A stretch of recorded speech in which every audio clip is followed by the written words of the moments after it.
So, have any of you out there attempted to share the vision of WikiLeaks with people who aren't online? I have, and it's a bit of a whoa. I spent an hour talking to a fellow business entrepreneur named Kevin, who owns one of the last remaining videotape DVD rental shops in St. Louis, Missouri.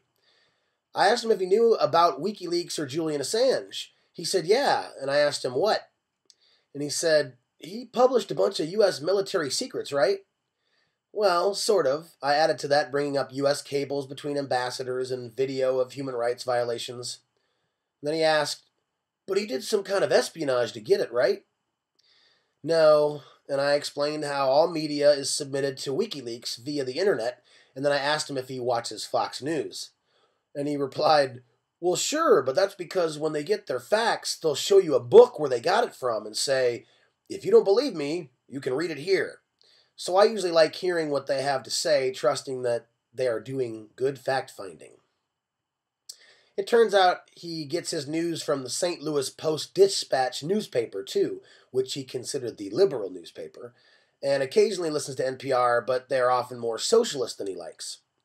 Anywho, I let him know more about the facts behind WikiLeaks, including Julian Assange's history of breaking into the U.S. Department of Justice computers a decade ago, which Kevin had read about, but didn't know it was Julian, and then evolving into a people-driven, whistleblowing, multimedia publishing organization that specialized in free press activism, suggesting it was a decision based on all the secrets he had found out about, but wasn't able to do anything about, by himself anyways.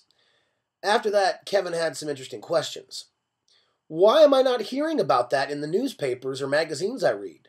Why don't the news programs I watch include anything on WikiLeaks? Why do I feel as if my political views, which are conservative, aren't spoken about or considered by the Republicans? And how come I don't get much information from the media I normally pay attention to?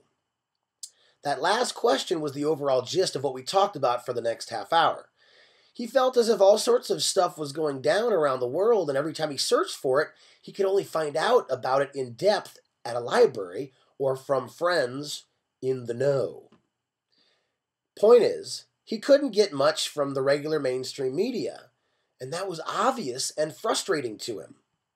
I told him to get online and just go to YouTube and start searching topics that interested in him, especially since he's a movie guy who's never been online before.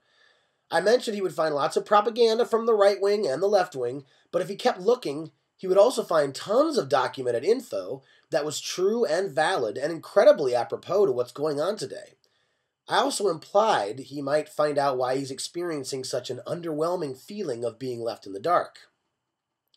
I would ask everyone who's volunteering for WikiLeaks to remember to talk to everyone about the importance of getting online and seeing for themselves what they believe. Mainstream media is too contrived now, with too little information for anyone to feel satiated, especially for many of these older generations who have come to trust their usual routine of doing things. I really enjoy asking people now, so what do you know about WikiLeaks? The rest is a bit of an apocalypse.